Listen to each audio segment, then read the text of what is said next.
Koi punamukpu Kangleipak manipuri channel na ikoknona khoiramjari. Ngasisu mayamni nungainabagidamagta manipuri real horror story ama puduna laksare. Wari sibu lanthokchaba matamda soikilankiba yaurabasu mayamna ngakpigani. Pare mayam adudi wari ase lanthokcharaklage. Wari si ngasidagina sahi mangamuki mamanggi wari oidorini. Aigi mingsi John kaujai. Ichin inaw ani khaktani ithakta iyamba amaga laijai. Koi imung se hanadi yamna waba imung haibadu oirammi. Adubu babana thabak tawbadagidi ekoi imung se kharadi safarami. Laibak thibadi baba se nupi angangda khara sopa haibadu oirammi. Lai harauba chatkhraga maibiga khara loinaramba. Sigumba thawthok kaya ama thokkhre. Nongmadi lai harauba sida dadana baba kaugena chatluraga. Maibi amaga laiminarami haidana. Dada se yam sauna yumda halaktuna imada. Babado nupi amaibi amaga alimina hobani hairakami. Ngak leiraga babaso halaktuna hairaki. Kaigino nupi nangna ibu ngak leito kauba angang tharak isibo. Nate aise yumsida leitradi noi leiba heitrabo hairakami. Imasu babaki waduda tapna adum hairami.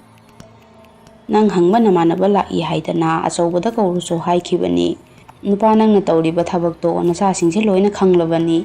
Nang nongmadi soidana nasagi khutta sijani. Iman adumna hairubada baba se yam sauna imada hairaki.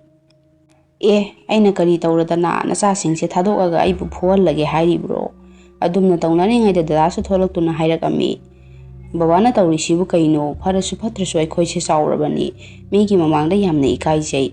Dadana adumna hek hairubada babana sauna dadabu phuruduna hairaki.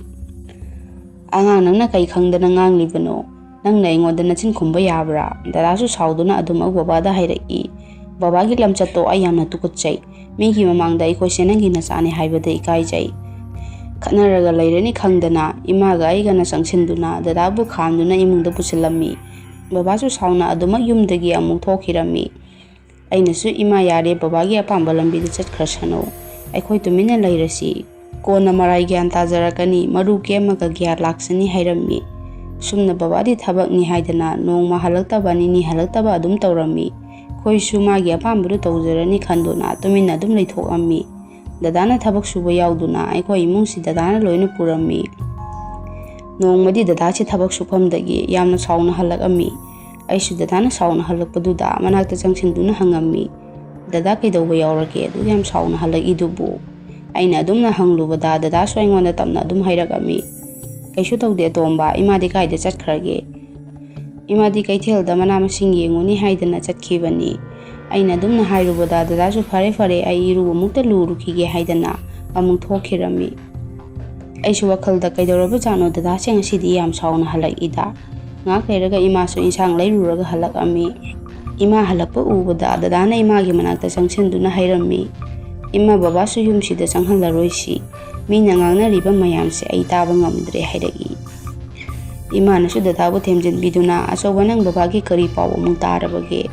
Imana adumna hanglubada dadana sukaptuna hairaki.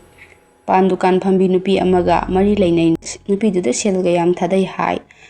Asukwana imungsida leirakaga babana thabak tawradi nungairani khallubani. Hojik oiriba phibamsina kaino ima ai khangdre. Imanabasingi mamangdasu ayamna ikai hairakami. Imanasu dadabu thmbirammo hairaki. Kaisu khallunu achawba nongmade akhoi khutta soidana tarakani. Aikhoina laludraga loire. Sese imungda changasi ima chak thonglage.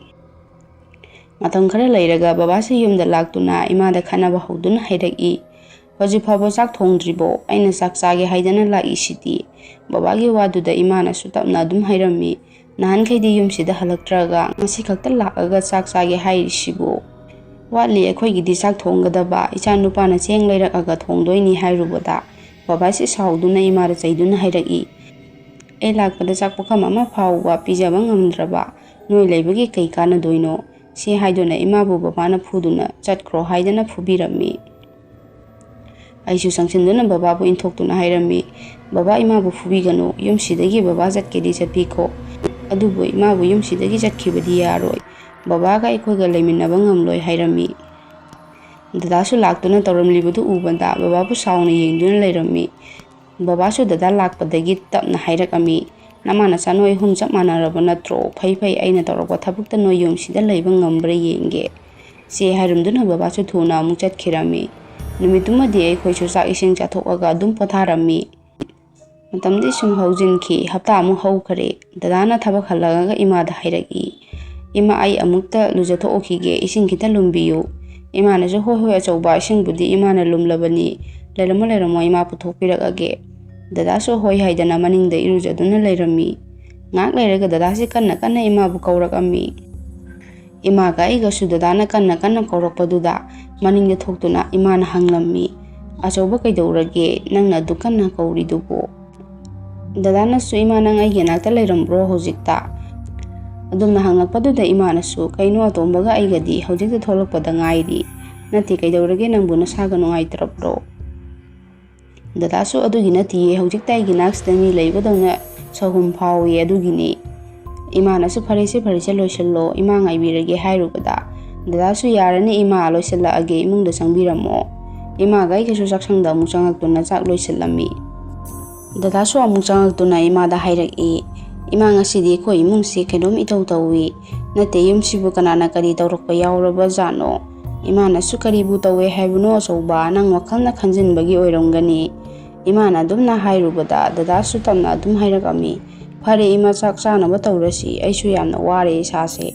ꯅꯨꯃꯤꯠꯇꯨꯃ ꯆꯥꯛ ꯆꯥꯊꯣꯛꯑꯒ ꯇꯨꯝꯂꯝꯃꯤ꯫ ꯑꯍꯤꯡꯒꯤ ꯃꯇꯝꯁꯤꯗ ꯑꯩꯈꯣꯏꯒꯤ ꯊꯣꯡꯁꯤ ꯃꯤꯅ ꯊꯤꯜꯂꯛꯄꯗꯧꯅ ꯀꯣꯛ ꯍꯥꯏꯗꯅ ꯊꯤꯜꯂꯛꯑꯝꯃꯤ꯫ ꯑꯩꯁꯨ ꯊꯤꯜꯂꯛꯏꯕꯗꯨ ꯇꯥꯕꯗ ꯈꯪꯗꯨꯅ ꯃꯤꯀꯞ ꯊꯣꯛꯂꯛꯑꯝꯃꯤ꯫ ꯑꯩꯅ ꯍꯧꯒꯠꯂꯛꯄꯗ ꯀꯣꯛ ꯍꯥꯏꯗꯅ ꯑꯗꯨꯝ ꯊꯤꯟꯗꯨꯅ ꯂꯩꯕꯗꯨꯗ ꯑꯩꯅ ꯗꯗꯥꯕꯨ ꯍꯧꯗꯣꯛꯑꯝꯃꯤ꯫ ꯑꯩꯅ ꯍꯧꯗꯣꯛꯄꯗꯨ ꯇꯥꯔꯗꯨꯅ ꯗꯗꯥꯁꯨ ꯍꯧꯒꯠꯂꯛꯑꯒ ꯍꯥꯏꯔꯛꯏ, "ꯀꯩꯗꯧꯔꯒꯦ ꯑꯇꯣꯝꯕ, ꯅꯪꯅ ꯑꯩ ꯍꯧꯗꯣꯔꯛꯏꯁꯤꯅ ꯑꯍꯤꯡꯁꯤꯗ?" ꯑꯗꯨꯝꯅ ꯍꯥꯏꯔꯛꯄꯗꯨꯗ, "ꯗꯗꯥ, ꯑꯃꯨꯛꯇ ꯍꯧꯒꯠꯂꯨ, ꯊꯣꯡꯁꯦ ꯉꯁꯥꯏꯗꯒꯤ ꯀꯣꯛ ꯍꯥꯏꯗꯅ ꯊꯤꯜꯂꯛꯑꯦ." ꯑꯩꯒꯤ ꯋꯥꯗꯨꯗ ꯗꯗꯥꯁꯨ, "ꯀꯩꯅꯣ ꯑꯇꯣꯝꯕ, ꯅꯪ ꯍꯥꯏꯗꯨꯕꯨ ꯑꯁꯦꯡꯕꯒꯤꯔꯣ?" ꯑꯗꯨꯝꯅ ꯉꯥꯡꯅꯔꯤꯉꯩꯗ ꯑꯃꯨꯛꯀꯁꯨ ꯊꯣꯡꯗꯣ ꯀꯣꯛ ꯍꯥꯏꯗꯅ ꯊꯤꯜꯂꯛꯑꯝꯃꯤ꯫ ꯗꯗꯥꯒ ꯑꯩꯒꯁꯨ ꯉꯥꯛ ꯇꯨꯃꯤꯟ ꯂꯩꯔꯝꯃꯤ꯫ ꯀꯣꯟꯅꯗꯤ ꯗꯗꯥꯒ ꯑꯩꯒ ꯊꯣꯛꯇꯨꯅ ꯌꯦꯡꯉꯨꯕꯗ ꯀꯅꯥꯁꯨ ꯂꯩꯔꯝꯈꯤꯗꯦ꯫ ꯗꯗꯥꯒ ꯑꯩꯒꯁꯨ ꯇꯧꯔꯛꯏꯕ ꯃꯇꯧꯗꯨꯗ ꯑꯉꯛꯄ ꯐꯥꯎꯔꯝꯃꯤ꯫ ꯑꯗꯨꯝꯅ ꯂꯩꯔꯤꯉꯩꯗ ꯏꯃꯥꯁꯨ ꯍꯧꯒꯠꯂꯛꯇꯨꯅ ꯍꯪꯉꯛꯑꯝꯃꯤ, "ꯑꯆꯧꯕ, ꯀꯅꯥ ꯂꯥꯛꯏꯅꯣ ꯅꯣꯏꯅ ꯊꯣꯛꯎꯔꯤꯗꯨꯕꯨ?" ꯏꯃꯥꯅ ꯑꯗꯨꯝꯅ ꯍꯪꯉꯛꯄꯗꯨꯗ ꯗꯗꯥꯅꯁꯨ ꯑꯃꯨꯛ ꯍꯥꯏꯔꯝꯃꯤ, "ꯏꯃꯥ, ꯀꯅꯥꯁꯨ ꯂꯥꯛꯇꯤꯌꯦ, ꯊꯣꯡꯁꯤꯗ ꯀꯣꯛ ꯍꯥꯏꯗꯅ ꯊꯤꯜꯂꯛꯄ, ꯑꯩꯗꯤ ꯃꯤ ꯂꯥꯛꯄꯩ ꯅꯤꯡꯉꯨꯔꯦ." ꯑꯗꯨꯝꯅ ꯍꯥꯏꯔꯨꯕꯗ ꯏꯃꯥꯅ ꯑꯃꯨꯛ ꯍꯥꯏꯔꯛꯏ, "ꯍꯩ ꯋꯥꯈꯜꯅ ꯑꯣꯏꯔꯝꯒꯅꯤ, ꯆꯪꯉꯣ ꯅꯆꯤꯟ ꯅꯅꯥꯎ ꯇꯨꯝꯃꯨꯔꯣ, ꯑꯍꯤꯡꯁꯤꯗ ꯃꯄꯥꯟꯗꯒ ꯊꯣꯛꯀꯅꯨꯀꯣ ꯑꯆꯧꯕ." ꯗꯗꯥꯁꯨ, "ꯍꯣꯏ ꯏꯃꯥ, ꯇꯨꯝꯕꯤꯔꯨꯔꯣ, ꯑꯩꯈꯣꯏꯁꯨ ꯇꯨꯝꯃꯨꯔꯒꯦ." ꯗꯗꯥꯒ ꯑꯩꯒꯁꯨ ꯐꯃꯨꯡꯗ ꯑꯃꯨꯛ ꯆꯪꯉꯛꯇꯨꯅ ꯇꯨꯃꯤꯟꯅ ꯍꯤꯞꯇꯨꯅ ꯂꯩꯔꯝꯃꯤ꯫ ꯑꯗꯨꯕꯨ ꯇꯨꯝꯊꯕꯗꯤ ꯌꯥꯗ ꯃꯤꯠ ꯄꯥꯡꯗꯨꯅ ꯂꯩꯔꯝꯃꯤ꯫ ꯑꯁꯨꯝꯅ ꯂꯩꯔꯤꯉꯩꯗ ꯌꯦꯅꯦꯈꯥꯁꯤꯗ ꯃꯤ ꯆꯦꯟꯕꯗꯧꯅ ꯇꯧꯔꯛꯑꯝꯃꯤ꯫ ꯑꯩꯅꯁꯨ ꯗꯗꯥꯗ ꯑꯣꯟꯁꯤꯟꯗꯨꯅ ꯇꯞꯅ ꯍꯥꯏꯔꯝꯃꯤ, "ꯗꯗꯥ, ꯀꯩꯅꯣ ꯇꯧꯔꯤꯁꯤꯕꯨ? ꯅꯍꯥꯟꯈꯩ ꯇꯧꯗꯕ ꯉꯥꯛꯇꯅꯤ ꯇꯧꯔꯤꯕꯁꯦ. ꯅꯠꯇꯦ, ꯁꯤꯕꯨ ꯀꯅꯥꯅ ꯀꯔꯤ ꯇꯧꯔꯛꯏꯕ ꯖꯥꯠꯅꯣ? ꯅꯠꯇ꯭ꯔꯒ ꯑꯩꯈꯣꯏ ꯏꯪꯈꯣꯜꯁꯤꯗ ꯍꯨꯔꯥꯟꯕ ꯆꯪꯉꯛꯏꯕ ꯖꯥꯠꯂꯥ?" ꯑꯩꯅ ꯑꯗꯨꯝꯅ ꯍꯥꯏꯔꯨꯕꯗ ꯗꯗꯥꯁꯨ ꯑꯩꯉꯣꯟꯗ ꯇꯞꯅ ꯍꯥꯏꯔꯛꯏ, "ꯑꯇꯣꯝꯕ, ꯅꯪ ꯇꯨꯃꯤꯟꯅ ꯂꯩꯌꯨ, ꯇꯨꯝꯃꯣ, ꯀꯣꯟꯅ ꯌꯦꯡꯉꯁꯤ, ꯉꯁꯤꯒꯤꯗꯤ ꯇꯨꯝꯃꯁꯤ." ꯍꯥꯏꯔꯛꯑꯝꯃꯤ꯫ ꯑꯩꯁꯨ ꯀꯤꯕ ꯀꯧꯕꯅꯤꯅ ꯐꯩꯖꯨꯞꯅ ꯀꯣꯛ ꯐꯥꯎꯕ ꯆꯤꯡꯈꯠꯇꯨꯅ ꯇꯨꯝꯕ ꯊꯦꯝꯂꯝꯃꯤ꯫ ꯅꯨꯃꯤꯠꯇꯨꯁꯨ ꯑꯗꯨꯃꯛ ꯍꯧꯈꯤꯔꯝꯃꯤ꯫ ꯅꯣꯡꯉꯥꯟꯕꯒ ꯑꯩꯁꯨ ꯇꯧꯒꯗꯕꯁꯤꯡꯗꯨ ꯂꯣꯏꯅ ꯇꯧꯔꯝꯃꯤ꯫ ꯌꯦꯅꯈꯥꯁꯤꯗ ꯑꯩꯅ ꯉꯔꯥꯡ ꯃꯤ ꯆꯠꯈꯤꯕꯒꯤ ꯃꯈꯣꯟ ꯇꯥꯈꯤꯕꯗꯨꯗ ꯈꯣꯡꯒꯨꯟ ꯇꯥꯕ꯭ꯔꯥ ꯌꯦꯡꯒꯦ ꯍꯥꯏꯗꯅ ꯃꯅꯤꯡ ꯊꯣꯡꯗꯨꯗ ꯊꯣꯛꯑꯒ ꯌꯦꯡꯂꯝꯃꯤ꯫ ꯑꯩꯅ ꯑꯗꯨꯝꯅ ꯌꯦꯡꯂꯨꯕꯗꯗꯤ ꯀꯔꯤꯁꯨ ꯂꯩꯕ ꯎꯈꯤꯔꯝꯗꯦ꯫ ꯗꯗꯥꯁꯨ ꯂꯣꯏꯁꯤꯟꯕ ꯂꯣꯏꯔꯗꯨꯅ ꯊꯕꯛ ꯑꯣꯏꯅ ꯆꯠꯈꯤꯔꯝꯃꯤ꯫ ꯗꯗꯥ ꯆꯠꯈꯤꯕꯒ ꯏꯃꯥꯁꯨ ꯊꯣꯛꯂꯛꯇꯨꯅ ꯑꯩꯕꯨ ꯀꯧꯔꯛꯑꯝꯃꯤ꯫ ꯑꯩꯁꯨ ꯀꯧꯔꯤꯕꯗꯨ ꯇꯥꯔꯗꯨꯅ ꯏꯃꯥꯒꯤ ꯃꯅꯥꯛꯇ ꯆꯪꯗꯨꯅ ꯍꯪꯂꯝꯃꯤ, "ꯀꯩ ꯍꯥꯏꯒꯦ ꯏꯃꯥ, ꯀꯥꯏꯗ ꯑꯃꯨꯛ ꯆꯠꯀꯦ ꯍꯥꯏꯅꯣ?" ꯑꯩꯅ ꯑꯗꯨꯝꯅ ꯍꯪꯂꯨꯕꯗ ꯏꯃꯥꯅ ꯑꯩꯉꯣꯟꯗ ꯑꯃꯨꯛ ꯇꯞꯅ ꯍꯥꯏꯔꯛꯑꯝꯃꯤ, "ꯑꯇꯣꯝꯕ, ꯏꯃꯥ ꯏꯟꯁꯥꯡ ꯅꯥꯄꯤ ꯂꯩꯔꯨꯈꯤꯒꯦ, ꯏꯟꯁꯥꯡ ꯑꯃꯠꯇ ꯂꯩꯔꯝꯗ꯭ꯔꯦ." ꯑꯩꯁꯨ, "ꯍꯣꯏ ꯏꯃꯥ, ꯑꯗꯣ ꯈꯔꯗꯤ ꯊꯨꯅ ꯍꯜꯂꯛꯑꯣ, ꯗꯗꯥ ꯍꯜꯂꯛꯑꯒ ꯆꯥꯛ ꯆꯥꯗꯣꯏ ꯑꯣꯏꯔꯝꯒꯅꯤ." ꯑꯩꯅ ꯑꯗꯨꯝꯅ ꯍꯥꯏꯔꯨꯕꯗ ꯏꯃꯥꯁꯨ ꯍꯣꯏ ꯍꯥꯏꯗꯅ ꯆꯠꯈꯤꯔꯝꯃꯤ꯫ ꯑꯩꯅ ꯏꯃꯨꯡꯗ ꯆꯥꯛꯁꯪꯗ ꯆꯪꯉꯛꯄꯁꯤꯗ ꯑꯩꯒꯤ ꯇꯨꯡꯁꯤꯗ ꯃꯤ ꯑꯃ ꯏꯟꯅꯔꯛꯄꯒꯨꯝ ꯇꯧꯔꯛꯏ꯫ ꯑꯩꯁꯨ ꯑꯗꯨꯝꯅ ꯇꯧꯔꯛꯄꯗꯨꯗ ꯋꯥꯈꯜꯗ ꯈꯜꯂꯝꯃꯤ, ꯀꯩꯅꯣꯅꯦ ꯇꯧꯔꯤꯁꯤꯕꯨ, ꯌꯨꯝꯁꯤꯗ ꯀꯅꯥꯝꯇꯁꯨ ꯂꯩꯕ ꯅꯠꯇꯦ, ꯑꯗꯨꯒ ꯑꯩꯒꯤ ꯇꯨꯡꯁꯤꯗ ꯃꯤ ꯏꯟꯅꯔꯛꯄꯒꯨꯝ ꯇꯧꯔꯤꯁꯤꯅ ꯀꯩꯒꯤꯅꯣ? ꯁꯤ ꯍꯥꯏꯗꯨꯅ ꯑꯩꯁꯨ ꯀꯥ ꯈꯨꯗꯤꯡ ꯆꯪꯗꯨꯅ ꯀꯔꯤ ꯂꯩꯕꯅꯣ ꯌꯦꯡꯂꯝꯃꯤ꯫ ꯑꯩꯅ ꯑꯗꯨꯝꯅ ꯌꯦꯡꯂꯤꯉꯩꯗ ꯆꯥꯛꯁꯪꯗ ꯃꯤ ꯑꯃꯅ ꯀꯣꯜꯂꯤꯛ ꯄꯥꯏꯕꯗꯧꯅ ꯃꯈꯣꯟ ꯇꯥꯔꯛꯑꯝꯃꯤ꯫ ꯑꯩꯁꯨ ꯊꯨꯅ ꯆꯥꯛꯁꯪꯗ ꯆꯪꯗꯨꯅ ꯀꯔꯤꯅꯣ, ꯍꯧꯗꯣꯡ ꯆꯪꯂꯕ ꯖꯥꯠꯂꯥ ꯍꯥꯏꯗꯅ ꯌꯦꯡꯂꯝꯃꯤ꯫ ꯑꯗꯨꯝꯅ ꯌꯦꯡꯂꯨꯕꯗꯗꯤ ꯀꯅꯥꯁꯨ ꯍꯦꯛꯇ ꯂꯩꯔꯝꯗꯕ꯫ ꯑꯩꯁꯦ ꯇꯁꯦꯡꯅ ꯌꯨꯝꯁꯤꯗ ꯂꯩꯕ ꯐꯥꯎꯕ ꯀꯤꯈꯤꯔꯝꯃꯤ꯫ ꯃꯄꯥꯟꯗ ꯊꯣꯛꯂꯛꯇꯨꯅ ꯃꯥꯡꯒꯣꯟꯗ ꯐꯝꯂꯒ ꯏꯃꯥ ꯍꯜꯂꯛꯄ ꯉꯥꯏꯗꯨꯅ ꯂꯩꯔꯝꯃꯤ꯫ ꯉꯥꯏꯍꯥꯛ ꯂꯩꯔꯒ ꯏꯃꯥꯁꯨ ꯍꯜꯂꯛꯇꯨꯅ ꯑꯩꯉꯣꯟꯗ ꯍꯥꯏꯔꯛꯏ, "ꯀꯩꯗꯧꯔꯒꯦ ꯑꯇꯣꯝꯕ, ꯅꯪꯅ ꯁꯤꯗ ꯐꯝꯂꯒ ꯂꯩꯔꯝꯃꯤꯁꯤꯕꯣ? imungda chak thonglamba yadro nangbu. Ainasu ima imungda ithanta leiba kire yumse kainom tawre handakti. Aigi waduda imanasu noina aduda hairidubo nate yumsidabu kanana kai tawdoino. Ainasu ima kanana khangbano yumsida posem tawragabra haisu. Aina adumna hek hairubada imana aigi waduda thatlaga hairakami. Hai wathi ngang leiranu lao lao imungda changasi chak thonglurasi. Nayamba halaga chak loiramde haiba tare. Imagi thawa sadaba matawduda aisu yamna sawninglammi. Adubu tumin changduna imagi manakta insang semba yaurammi. Sumna chak thongba loiraduna dada lakpa ngaiduna leirammi. Dadasu laktuna chak punna chaminarammi. Matamdi sum haukiba khanghaude hapta amuk haughare. Nungdangi matamsida dadaga aigasu tumlammi. Ahingi matamni imasi kanna laurakami. Imana lauribadu taraduna dadaga aigasu thuna chensinduna hanglammi. Ima kaidawrage kaigino du kana lauridubo.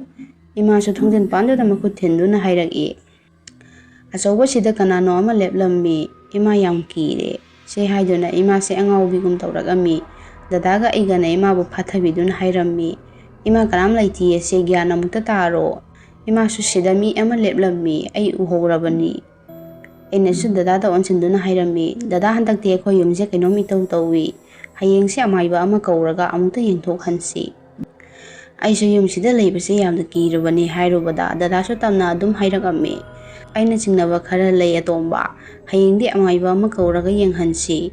Se haiduna imabu dadaga igana sangduna tumhallammi. Numitchigi ahingmaktada yumthaksida karino khangdaba amana chatpa nungna tharakpa kaya ama adum tawrakammi. Dadaga igasu numitchimadi khangna se haidana wana khanglammi. Sumna nongalaga dadasu nganta hugatuna masa maru sengdoktuna aigi nakta changaktuna hairakami. Atoma nang imabu ngaktang thmbirammo. Ai amaiba ama mukta thirukhige. Aisu hoi dada hairammi. Dadasu thuna chatkhirami. Dada laktabadagi fana kuina ngaiduna laikhirami. Pungkaimuk leiraga dadana amaiba ama bupuduna lakhirami. Amaibaduna hek changakmaga aikhoida hairakami. Ibungo noigi semigi posem leibadongna aingonda sawum phangiko. Dadanasu ojana fanaba amukta fajana yengbiramo oja hairami. Amaibaduna imagi manakta changduna imagi masadu yenglammi. Ngak yenglaba matungda amaibaduna hairakami. Ibungo nama semina posem tawsinbire. Yumsida nakhoi kanamta leiba ngamdanaba haidana. Kanagumana posem tawsinbire. Aduna ni nakhoina yumsida aki ekang thengnaribadu. Amaibagi waduda aikoisu yamna angakpa phaurammi. Amaibaduna sum yenglaba matungda hairaki. Ibungo masi nangi babaga nupi thmbirammo tawrakpani. Wadu tabada dada saubana masa pumba niklammi. Aduga tapna amaibaduna amuksu hairagami. Tapthago nang babadi kaisu khangjaba natte. Atombiduna posem tawsinduna nangi bababu mapukning onhanduna tawrakiba thabakni. Dadanasu adudi oja maiba babagi masada leiriba posemdu lauthokaga. Ojana yumsida halaknaba yumsida lainingnaba amukta tawbiyu. Dadana adumna hairubada amaibaduna su tamna hairakami. Karigi yadani ibungo adugidi aina ngammi. Adubu sugi mahi tawsinba asomdagi su mahi tawsinba. Akonbada nang babase ngauduna chatkiba soiroi. Amaibadugi waduda dadana su ojana fagadabudu tawbiyu. Sumna amaibaduna su yenglaba matungda imagi masada leiramliba mahi posemdusu lauthokpirammi. Aduga babagi masada leiramliba phattobadusu loina lauthoktuna yumsida leiningnaba ojana tawbirammi. Sumna amaibaduna sumagi thawloirabada amuk hankhirami. Imagi masasu amaibaduna yengbiramdana phagalaammi. Aduga yumsida leiramba aki ekhangsu phagirami. Aki ekhang leitrabada aikhoisu yumsida fajana leijare. Tha ama amuk leiraga babase yumda lakammi. Aikhoisu baba lakpa ubada yamna ngaklammi. Babasu changaktuna imada hairaki. Nupi ai yam soikre. Ai amuk hana sigumba thabak tawraroi. Aibu amukta ngakpiyu. Babagi waduda imana su nupa yari haukrabadi haukre. Haujikti nasa singsi kanuksi chanana yumsida leiminarasi. Babana su dadaga aigabu kausinduna wa kaya ama hairakami. Ainasu baba haujikti kaisu khalluranu imaga aikhoi punna phajana leiminarasi. Numusidagi babasu yumda lengdana laikhirami. Sigi matung numit nini mung leiraga babana lauramba nupi atomidu laktuna hairaki. Nupa nang sida leiriboire ai ithanta hundokamaga chasilao. Babasu asumna hairakpaduda sauduna hairami. Nangdi nupa wattabanina nangi nupa mayamduga leiminaro. Aidi aigi nupi anganga yumsida leirani. Babana adumna hairubada nupidusu sauduna adum chatkirami. Sigi matungdagidi babaga aikoiga punna nungaina yumsida leiba ngamjare. Mayam ngasigidi warisi matang soida loisanjare. Warisibu lanthokjaba matamda soikilankeba yaurabasu mayamna ngakpigani. Warisibu nungaibiragadi like, share, subscribe amadi comment toksinbirammo. Amuka hanna channel asigi maikaidagi ikoknona khwiramjari.